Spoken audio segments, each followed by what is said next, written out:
विभं कृष्णाय वासुदेवाय हरये परमात्मने प्रणतः क्लेशनाशाय गोविन्दाय नमो नमः गोविन्दाय नमो नमः सर्वज्ञ श्री चक्रधर स्वामी।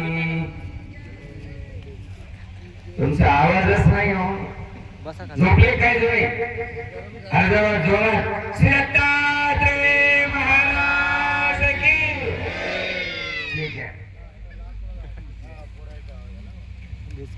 या ठिकाणी श्री दत्त मंदिर वर्धापन दिन सोहळा या सोहळ्याच्या निमित्ताने संपन्न होत असलेला हा मंगलमय धर्मसभेचा कार्यक्रम, या कार्यक्रमाचे प्रमुख अध्यक्ष सभाध्यक्ष परमपूजनीय परमादरणीय उपाध्य आमनाय आचार्य पोथीवाले श्री मोठे बाबा परमपूजनीय परम श्रद्धेय, ज्यांचे आतापर्यंत ज्ञान यज्ञ मला असं वाटतं की 153-154 महायज्ञ ज्ञान यज्ञ झालेले आहेत, मोठमोठ्या पोथीचे कार्यक्रम झालेले आहेत, असे मकरधोकडा येथील गुरुवर्य आचार्य श्री बाबा, त्याचप्रमाणे या कार्यक्रमाचं सुंदर असं सूत्रसंचलन करत असलेले परम श्रद्धेय आचार्य श्री मुदराज बाबाजी शास्त्री वरोरा, त्याचप्रमाणे परमपूजनीय परमादरणीय गडचिरोली आणि चंद्रपूर जिल्ह्याच्या महानुभाव परिषदेचे अध्यक्ष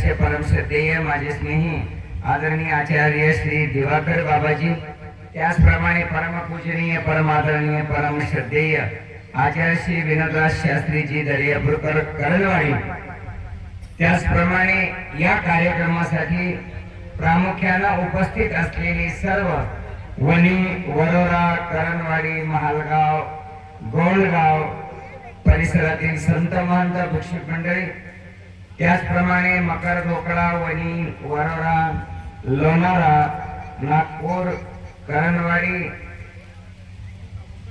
भद्रावती येथे सर्व तपस्विनी माता भगिनी, परिसरातील सर्व भक्त मंडळी, पंचावतार उपहाराचा महोत्सव संपन्न झाला, स्वागत गीत संपन्न झालं, तत्पूर्वी ध्वजारोहणाचा कार्यक्रम या ठिकाणी संपन्न झाला आणि हा ध्वजारोहण करण्याचा हा सोहळा माझ्याकडे देण्यात आला।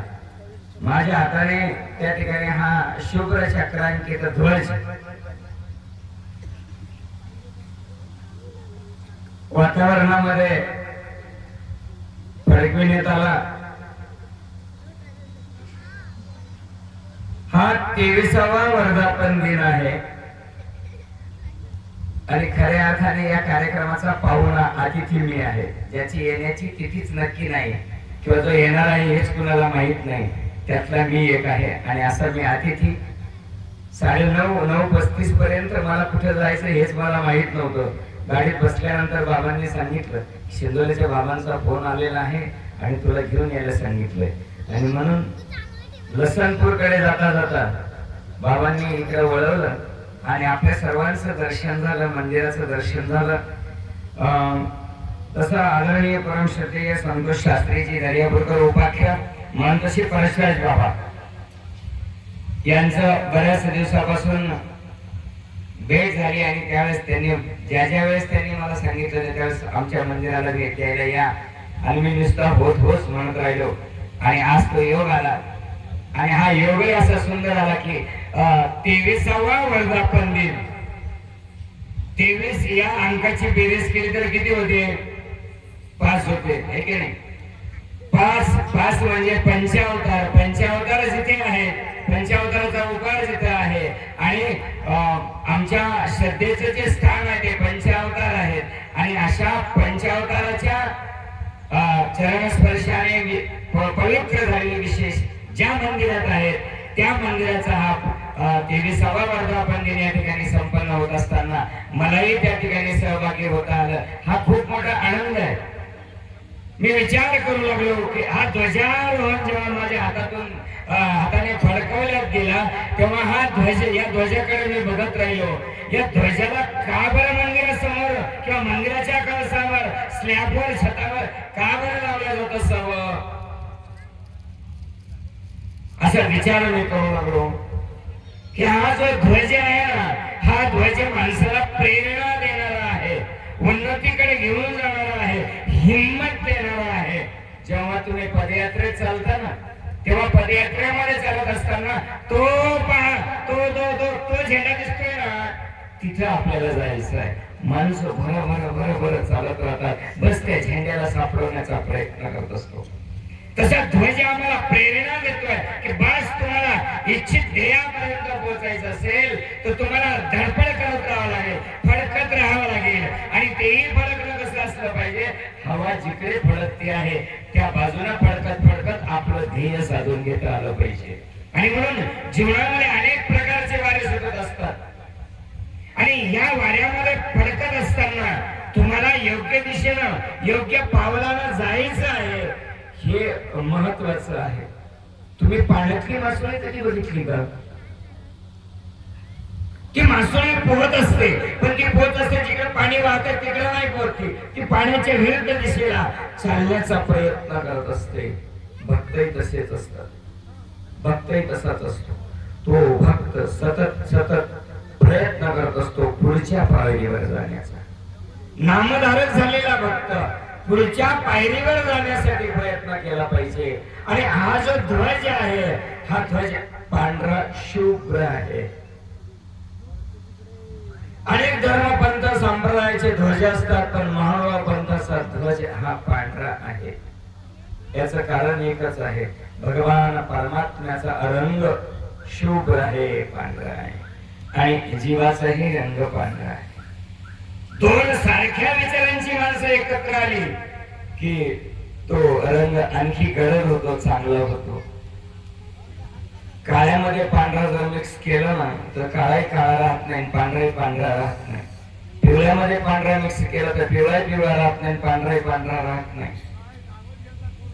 पण जीव आणि परमेश्वर दोघं एकत्र जेव्हा येतात ना, भक्त भेदे अनुभवी की अभेदे अनुभवी, ऐसा विकल्प देत करुणा, बस तो भगवंतामध्ये रममाण झाला की बस त्याला आनंदाचा संचार होत असतो, तो आनंदाचा सोहळा उपभोगत असतो. आम्हालाही आनंदाचा सोहळा उपभोगायचा आहे. आणि म्हणून ध्वज जो आहे तो चौकोनी आकाराचा आहे. स्थान, प्रसाद, भिक्षुक आणि वासनिक चार प्रकारचे त्याला कोपरे आहेत. हे चार साधनं आम्हाला भगवान परमात्म्याच्या प्राप्तीकडे घेऊन जाणारी साधनं आहे. स्थान प्रसाद बोलत नाहीये, पण त्यांच्यामध्ये जी शक्ती आहे, त्यांच्यामध्ये जी पावर आहे ना, ही पावर वाढवण्यासाठी भिक्षुक आणि वासनिक हे या नामधारकाला स्थान प्रसादाकडे वाढ, वेद निर्माण करण्यासाठी कारणीभूत ठरतात. आणि म्हणून प्रत्येकाच्या खांद्यावर गुरूंनी हा ध्वज दिलेला आहे, हा पताका दिलेली आहे. वारकरी संप्रदायाची माणसं जर तुम्ही बघितले ना, ते जर पंढरपूरकडे गेला, देव आळंदीकडे जर जाऊ लागले ना, प्रत्येकाच्या हातामध्ये खांद्यामध्ये निशाण असतं, काठी असते, आणि काठीला तो ध्वज अडकवलेला असतो. आम्ही पदयात्रेत असतो, आमच्याही पदयात्रेमध्ये ध्वज प्रत्येकाच्या खांद्यावर असतो. ध्वज खांद्यावर असताना ध्वजाला काठी असते आणि वर निशाण म्हणजे ध्वज झेंडा असतो. काठी कशा करतात? काठी बरेच काम करतात. जो आडकाठी करतो त्याला काठीनं सरळ करता येतो. कळलं का? नाही कळलं त्याने जेवून जायचं. आणि म्हणून ही काठी जी आहे, ही काठी खूप महत्वाची आहे. काठी सरळ उभी राहते, पण तिला आधार असावा लागतो. आधार काढला किती पडते? बस आपल्यालाही भगवंताचा आधार आहे, भगवंताच्या नामाचा आधार आहे, संत महात्म्यांच्या शुभचिंतनाचा आधार आहे. म्हणून तर आम्ही खरं जीवनामध्ये उभं राहत असतो. आई बाळाला उभं करते, आणि उभं करत असताना ती त्याची दोन बोटं धरते, आणि दोन बोटं धरल्यानंतर ती उभं करण्याचा प्रयत्न करते. बाळाला उभं राहता येत नसतं, बरं का मावशी, बाळाला उभं राहायचं माहिती नसतं, मग ती त्याला हिंमत देते. होते, भाऊ उभा राहिला कोण नाही पाहिला, भाऊ उभा राहिला म्हणते ना, आमचा दादा उभा राहिला आणि मग ती बोट हळू सोडत असते आणि सोडल्यानंतर तो जेव्हा उभा राहतो ना तेव्हा इतका आनंद होतो.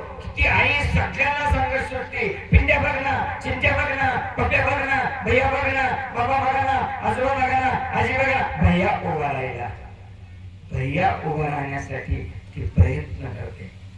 तसंच आम्हाला आमच्या जीवनामध्ये उभं करण्यासाठी ही संत मंडळी, वासनिक मंडळी तुम्हाला या संसारामध्ये उभं राहून परमेश्वर मार्गाकडे घेऊन जाण्यासाठी ते प्रयत्न करतात. आणि एरवी तरी आमच्या देवाला ते सांगितलं ना, तू उभा ठाकला सीच पुढे. अरे तू उभा राहा ना, बस तू उभा राहा.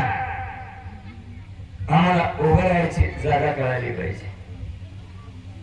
आम्ही इलेक्शन मध्ये उभं राहतो, देवाच्या दारात उभं राहत नाही. आम्ही उभं राहतो, पांढरपेवर उभं राहतो, आम्ही उभं राहतो, आम्ही इलेक्शन मध्ये उभं राहतो. तुम्ही कुठं उभं राहिलं त्याच्यावरून तुमची किंमत ठरत असते. तुम्ही जेव्हा प्रवासामध्ये हातामध्ये बॅग घेऊन उभे राहता ना तेव्हा तुम्ही प्रवासी आहात. तुमचा प्रवास सुरू झालेला आहे असं लोक निश्चित करतात तुमच्या उभ्या राहण्याच्या जागेवर. आणि मग उभं राहता येणं अत्यंत महत्वाचं आहे. हरिपाठामध्ये वारकरी संप्रदायामध्ये ज्ञानेश्वरांनी उभं राहायला सांगितलं. ते म्हणाले, देवाची द्वारी उभा क्षण भरी, तेणे मुक्तीच्या रे साडिया. बस देवाच्या दारात उभं राहता आलं पाहिजे. आम्ही संसारात उभं राहतो, प्रपंचात उभं राहतो, लोकांच्या भांडणात उभं राहतो, आम्ही कुठेही उभं राहतो. तुम्हाला मंदिरात उभं राहता आलं पाहिजे. आज मंदिराचा वर्धापन दिन आहे. मंदिराचा वर्धापन तुमच्या घरामध्ये काय फरक आहे असं पाहिलं तर, मंदिराला भिंती आहेत, तुमच्या घराला भिंती आहेत. मंदिराला दरवाजे आहेत, तुमच्या घराला दरवाजे आहेत. भिंती म्हणजे मंदिर नाही ना. भिंती तर पोलीस स्टेशनच्याही असतात, जेलच्याही भिंती असतात. मग त्या जेलमध्ये तुमच्या घरात फरक आहे की नाही? फरक आहे. तुम्ही एखाद्याच्या वास्तुशांतीला जाता, खूप चांगलं घर असतं, सुंदर घर असतं, पण त्या घरामध्ये तुम्ही रमत नाही. तुम्ही खूप बासुंदी केली असते, जिलेबी केली असते, लाडू केले असते, पेढा केला असतो, मठ्ठा केलेला असतो, सगळं केलेलं असतं, तरी तुम्ही फक्त खाऊन घेता, खात राहतात, खाऊन निघायचा प्रयत्न करतात. तुमच्या सौभाग्यवती सांगतात, ओ चला ना, बाईसाहेब सांगत असतात, चला ना निघा ना लवकर. बाई हा माणूस असा आहे ना, कोणाच्या घरी गेला का तिथेच गुंतून जातो. तुम्हाला नाही बरं वाटत, दुसऱ्याचं घर नाही बरं नाही वाटत माणसाला बरं. किती चांगलं बांधू द्या, तुम्हाला त्या घरामध्ये 2 घंटेच तुम्ही थांबता, 3ऱ्या घंट्याला घरी चला म्हणता, चला आपापल्या घरी. आपल्या घरात आनंद आहे, दुसऱ्याचं केवढं मोठं आहे त्याला तुम्हाला बरं वाटत नाही. आणि मग मंदिर असं ठिकाण आहे की त्या ठिकाणी सगळ्या जाती जमातीची, सर्व विचारांची माणसं मंदिरात येतात. आणि मंदिरात जेव्हा येतात ना तेव्हा तुम्ही तो पायरीला स्पर्श करता. ती पायरी सुद्धा धन्य आहे, ती पायरी सुद्धा धन्य आहे. आणि म्हणून कोणीतरी एका भावगीतात असं म्हटलं होतं, स्वागत गीतामध्ये असं म्हटलं होतं, आज इथल्या पायरीला चंदनाचा गंध आला. आज इथल्या पायरीला चंदनाचा गंध. पायरीला सुद्धा महत्व आहे. तुम्ही मंदिरात जाताना तो मंदिरात गेल्यानंतर सुद्धा आनंद आहे, कारण तुम्ही जेव्हा तो घंटा नाद करता तेव्हा सगळे विचार तुमचे निघून गेलेले असतात. आणि तुम्ही मंदिरात मूर्तीला बघण्यासाठी जाता. एक अंधारा मूर्ती पाहण्यासाठी गेला. मी नंतर फिरला, या माझ्या वाटेची होती आणि दुसरीकडे घेऊन फिरू नको, आता माझा ग्लास येतो. काय भरोसा नाही की गीताबाई का बोलायली त्याच्याकडे.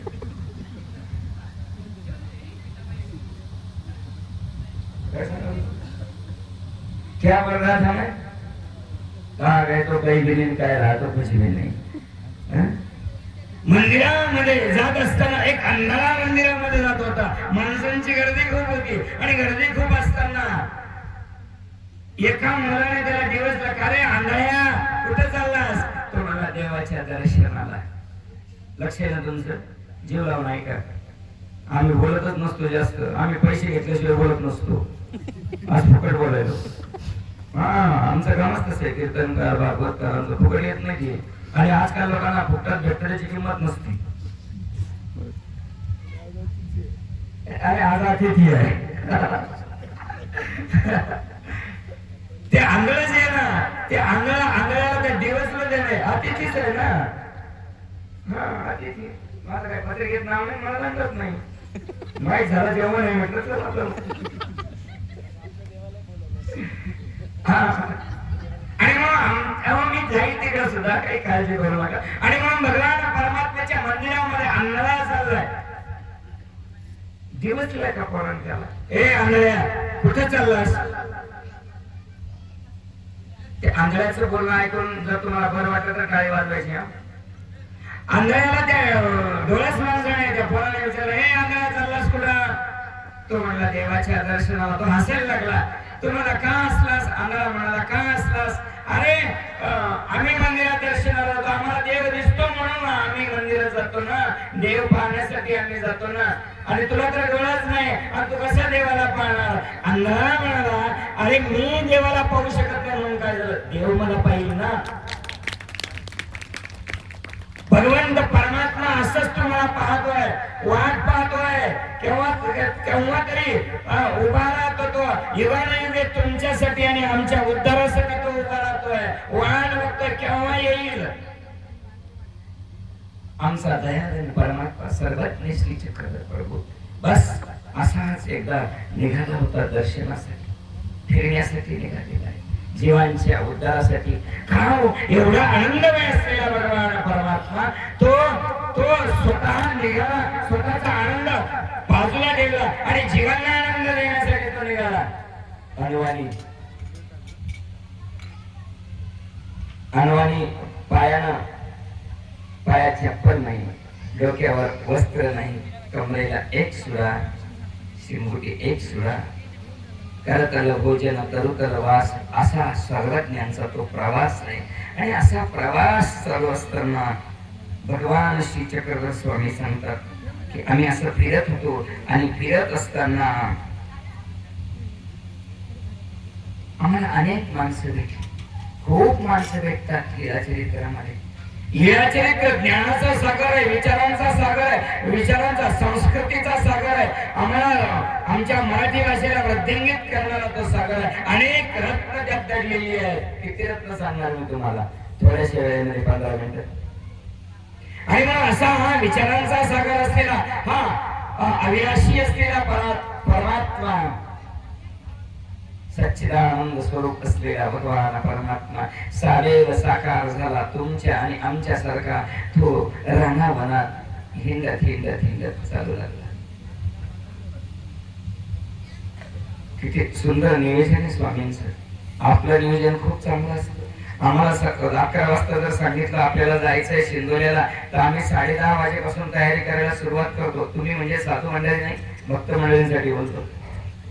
10:30 पासून तयारी करतो. तयारी करताना सौभाग्यवती सांगतात, नवऱ्याला विचारतात कोणती साडी घालतो, म्हणतो कोणती बी घालतो, चल लवकर आपल्याला जायचंय, ठीक आहे. आणि असा सगळा प्रवास करत असताना तुम्ही आरशा पुढे उभे राहता. आरशा पुढे पुन्हा पुन्हा पुन्हा पुन्हा सगळं चेहऱ्याला बघत असतं. ती टिकली नीट लागली की नाही पाहता. त्या टिकल्या सुद्धा लई महत्वाच्या झाल्यात. टिकल्या आता चिटकवायच्या झालेल्या आहेत. आणि चिटकवायच्या टिकल्या अशा आहेत की त्या बाथरूमच्या भिंती पण सौभाग्यवती झाल्यात. आता 10-10, 5-5 टिकल्या तिथंच राहतात, आम्हाला सापडतात. जीवनामध्ये आम्ही कुठं टिकलो त्याचा कधी आपण विचारच करत नाही. आरशा पुढे उभा राहिल्यानंतर आम्ही बघत असतो आम्हाला. अरे नका बघू तुम्हाला, तुम्ही अंतर मनाला बघा. तोरा मन दर्पण कहलाए, तोरा मन दर्पण कहलाए, भले बुरे सारे कर्मों को देखे और दिखाए, तोरा मन दर्पण कहलाए.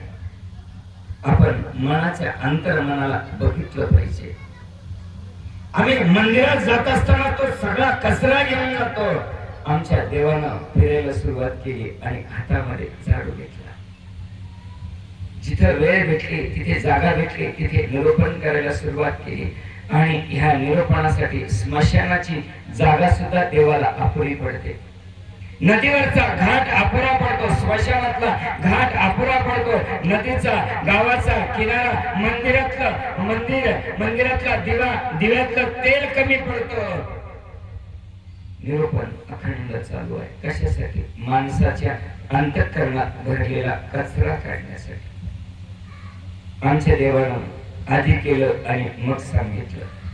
स्वामींचं जे सूत्र आहे हे ईश्वराचे खरे पुत्र आहेत आणि स्वामींचे सूत्र आम्हाला सतत प्रेरणा देत असतात, सांगत असतात की तुम्हाला मंदिरात जायचंय ना. मंदिर हे ठिकाण आहे. तुमचं घर सुद्धा मातीचं आणि मंदिर सुद्धा मातीचं. तुमच्या घराला विटा, त्या मंदिराला विटा आहे. पण मंदिरात गेल्यानंतर एक चैतन्य प्राप्त होतं, एक ऊर्जा प्राप्त होते. 23 वर्षापासून शिंदोल्याचं हे मंदिर, चंद्रपूर जिल्हा, गडचिरोली जिल्हा, यवतमाळ जिल्हा सगळ्यांना प्रेरणा देत आहे, सगळ्यांना हिंमत देत आहे असं हे मंदिर आहे. आणि या मंदिरातून अनेक विचारांचा धागा, अनेक विचारांची शृंखला घेऊन आपण या जीवनामध्ये शांती आणि आनंद प्राप्त करत असतो. सर्वज्ञ श्री चक्रधर स्वामींचं परिभ्रमण असंच आहे. परिभ्रमण चालू आहे आणि हे परिभ्रमण चालू असतं. बाबा 15 मिनिटे सांगावं. आणि म्हणून स्वामींचं हे परिभ्रमण खूप सुंदर आहे. आम्ही जाताना तयारी करतो. स्वामींची पदयात्रा निघाली. खरे सगळ्यात प्रथम स्वामींनी काढलेली स्वतःची एकट्याची पदयात्रा आहे, स्वयं स्वतःची. कुठलंच नियोजन नाही. आमच्या पदयात्रेत नियोजन असतं. मुक्काम कुठं करायचा, नाश्ता कुठं करायचा, जेवण कुठं घ्यायचं, प्रवचन कुठं ठेवायचं, हो सगळं नियोजन असतं. तुम्ही सुद्धा प्रवासाला निघाले की नियोजन करता की नाही? करता की नाही? प्रवचन नियोजन करता की नाही? तुम्ही सगळं प्रवासाला जायचं, गाडीवर जायचं का एसटी जायचं का स्वतःची गाडी घेऊन जायचं का रेल्वेने जायचं, नियोजन असतं तुमचं. नियोजनामध्ये किती दिवसाचा प्रवास आहे, त्या प्रवासानुसार तुमची तयारी आहे. बीपीच्या गोळ्या, शुगरच्या गोळ्या, रक्त पातळीच्या गोळ्या, गुडघ्याचा बेल्ट, कमरेचा बेल्ट, झेंडू बाम, सगळी तयारी करता की नाही? एवढीच नाही, गाडीत बसशेपर्यंत लक्षात अरे ते राहिलंच ना, चार्जर घ्यायचं राहिलं, पुन्हा जाता तुम्ही. जीवनामध्ये तुम्ही सगळीच तयारी करता, सगळी तयारी करता प्रवासाची. तुम्हाला ज्या ठिकाणी जायचं तो प्रवास, त्या प्रवासाची तयारी कधी करणार तुम्ही? का दादा कधी करणार प्रवासाची तयारी? जन्म तेरो बातों ही बीत गयो रे तूने कबहुन कृष्ण कहो. जन्म तेरो बातों ही बीत गयो. बस बोलण्यातच घालवलं तुम्ही. करून आताच कुठे दीक्षा घ्यायचे, आताच कुठे टाइम आहे, उठेच घ्या, आताच कुठं माझ्या सासूनच घेतला नाही, मी कधी घेऊ? बोलण्यात आयुष्य निघून गेलं. आणि मग जेव्हा कानाने ऐकू येत नाही, डोळ्याने दिसत नाही, संत म्हणाले दंत पाटे उसळली, तेने बोचर खिंड पडली, लाळ गळू लागले दुर्गंधीची, डोळा पाहता दिसेना, काणी शब्द ऐक, अशी अवस्था होऊन जाते. आणि मग आपण देवाकडे जातो. जो घरात चालत नाही तो माणूस मंदिरात जायला चालतो. तुम्हाला स्वामी सांगतात की बस संसारातला थोडासा वेळ काढा आमच्यासाठी. गेल्या 50 वर्ष गेले तुम्ही राबला संसारामध्ये, 55 वर्ष राबला, 56 वर्ष. कधी जाणार तुम्ही भगवंताकडे? आणि म्हणून जीवनामध्ये सर्वज्ञांनी जी पदयात्रा केली, जी यात्रा केलेली आहे, या यात्रेमध्ये स्वामींचं ते मंदिर चालतं बोलतं मंदिर आहे. 850 वर्षे 900 वर्षापूर्वी स्वामी मंदिरात जात होते. नवे स्वामीच मंदिर होते आणि हे मंदिर चालतं बोलतं मंदिर होतं. आणि हे चालतं बोलतं फिरणारं मंदिर, हे चालतं बोलतं फिरणारं मंदिर फिरत होतं. आणि हे फिरणारं मंदिर सगळ्यांना चेतना देत होतं, प्रेरणा देत होतं की या सगळेजण, या सगळ्या जाती जमातीच्या माणसांना हे मंदिर बोलवत होतं. आजही या शिंदोल्याच्या मंदिरात अनेक जाती जमातीची माणसं एकत्र येतात, अनेक विचारांची माणसं एकत्र येतात, अनेक जीवनामध्ये समस्या आणि संकट आणि दुःख असलेली माणसं मंदिरात येतात. आणि मंदिरातली ती पावन असलेली दत्तात्रय प्रभूंची मूर्ती, ती पावन असलेली श्री गोविंद प्रभूंची मूर्ती, सर्वज्ञ श्री चक्रधर स्वामींचा पवित्र पाषाण, ती जी मंदिरातल्या मूर्ती आहे त्या आम्हाला ऊर्जा देतात, प्रेरणा देतात, जगायची हिंमत देतात आणि आम्ही ही प्रेरणा, ही ज्योत, ही ताकद घेऊन आम्ही फिरत असतो. स्वामींचं ते मंदिर फिरत होतं आणि सगळ्या जाती जमातीच्या माणसांना एकत्रित करत होतं. आणि म्हणून संत म्हणाले, यारे यारे लहान थोर भूका भरते नारी नर न लगे विचार. काही विचार करण्याची गरज नाही, सगळ्यांनी या. आणि आमच्या पंचावतारांचं हेच ध्येय की सगळ्या जाती जमातीच्या माणसांचा उद्धार झाला पाहिजे. सर्व क्षेत्रातल्या, सर्व श्रेणीतल्या विचारांचं ज्ञानाने संपन्न असलेला आणि अज्ञानाने ग्रसित झालेल्या सगळ्यांना ऊर्ध्वगतीकडे नेता आलं पाहिजे. आणि म्हणून जीवनामध्ये ज्ञान आणि प्रेम या गोष्टींचा संदेश देत देत स्वामींची महाराष्ट्रामधली ही पदयात्रा, ही मंदिर हे फिरत होतं आणि हेच मंदिर या ठिकाणी स्थिरावलेलं आहे. एका माणसाने एका मंदिराच्या वर्धापन दिनाला जात असताना मला जास्तीत जास्त अन्य लोकांचा सहवास जास्त आहे, त्यांच्याशी मी नेहमी बोलत असतो, तेच लोक मला ऐकतात जास्त. एका माणसाने उपदेशाच्या सोबत आलेल्या का अन्य माणसाने मला विचारलं, महाराज हे दगड असे ठेवलेले म्हणले तुमच्याकडं, आणि या दगडाला तुम्ही डोकं लावता, दगडाची पूजा करता म्हणे तुम्ही. आता सोबत आलेला जो उपदेशी होता त्या उपदेशाचा चेहरा थोडासा लहान झाला की कशाला कसं याला पालाच होता. आणि बाबांच्या पुढे हे असं सांगून राहिलं, म्हणजे हे असे दगडे, अहो म्हणजे दगड खूप चांगले भेटतात ना, ओटे गोटे खूप चांगले मिळतात, हे असे दगड कोण ठेवले, संगमरमर पाषाणाचे दगड आणायला पाहिजे ना, डिझाईन वाले, हे असे दगड का ठेवले म्हणजे तुम्ही. त्याला म्हटलं, बाबा अरे ह्या दगडामध्ये विशेष ताकद आहे म्हणून तर आम्ही त्याला विशेष म्हणतो. आमचा देव भगवान श्री चक्रधर परमात्मा या विशेषावर, या पाषाणावर बसला होता. तेव्हा पाषाण जो आहे ना, तो पाषाण तिथे त्याची ओळख नाही, त्याची आठवण आहे, आणि ती आठवण आम्ही जपत असतो, त्याचं ध्यान आम्ही करत असतो. त्या दगडाला पाहिलं की आम्हाला आमच्या देवाची आठवण येते. तुमचा कधी मुलगा, मुलगी, आजी, आजोबा कोणी वारलाय का तुमच्या घरामध्ये? आहे ना, वारलेत म्हणे. म्हणलं कोण? आमची आजी वारलेली. म्हणला मग आजीचा फोटो आहे तुमच्याकडे? म्हणे फोटो आहे. नाही फोटो नाही म्हणे, आजीचा संदूक आहे म्हणे आमच्याकडे, पेटी, ती सुद्धा आम्ही जपून ठेवली आहे म्हणे. म्हणलं कशामुळे?